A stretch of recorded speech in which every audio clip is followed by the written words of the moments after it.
Chapter 2. The Law of Prosperity. Dear reader, let us now sit beneath a broad, sun-dappled tree in the middle of a field. The wind brushes past the ears of ripening grains, and nearby water whispers as it moves over stones.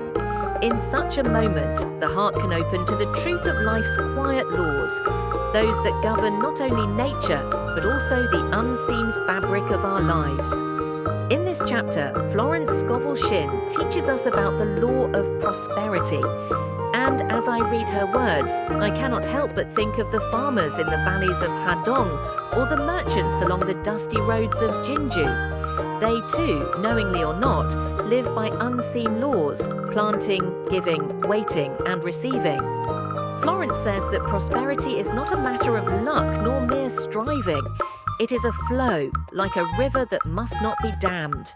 When one gives freely, with no fear of loss, the river of abundance is kept clear and strong. But if one clings, hoards, or gives with resentment, the river dries to a trickle. She speaks of faith that the universe, or as she calls it, the infinite supply, will provide. It is not for us to know how or through whom the provision will come. That is not our concern, just as a farmer does not question how each tiny seed transforms beneath the earth. The farmer merely plants with care and trust. In this way, Florence encourages us to give first. If one desires wealth, give freely, be it money, time, or kindness. The giving, she assures us, is the opening of the channel. The heart must be light, free from fear of impoverishment.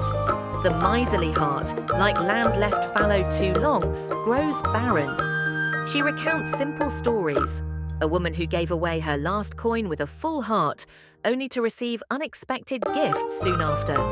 A man who cleared his debts by trusting that each payment he made was a seed sown toward greater abundance. And in this, I am reminded of the villagers of Toji, those who kept their hearts generous even in lean times, offering a bowl of rice to a traveller or helping a neighbour mend a roof.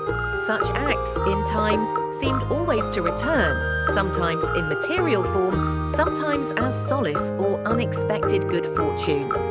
Yet Florence warns, giving must be pure. It must not be an exchange, nor done with the expectation of immediate return. One must give with joy, with faith that what leaves your hand returns multiplied in ways unseen. Fear is the greatest dam. When one fears poverty, tightens their grasp, or utters words of lack. I can't afford this. Money is hard to come by. One unknowingly calls scarcity forth. Words are seeds, Florence reminds us, and must be chosen with care. Better to say, there is always abundant provision for me. Even when the purse feels empty, let one speak abundance, as surely as spring follows winter. She speaks too of forgiveness as essential to prosperity. A heart burdened by resentment or bitterness cannot flow freely. To forgive, Florence says, is to release a stone from the stream, allowing abundance to course once more. Finally, Florence encourages gratitude. To give thanks for even the smallest provision is to align oneself with the great river of life. The one who gives thanks for a humble meal or a simple kindness prepares the heart to receive greater blessings. As I close her chapter, I imagine again the wide fields of our land, where giving and receiving are one motion, like the tides of the sea.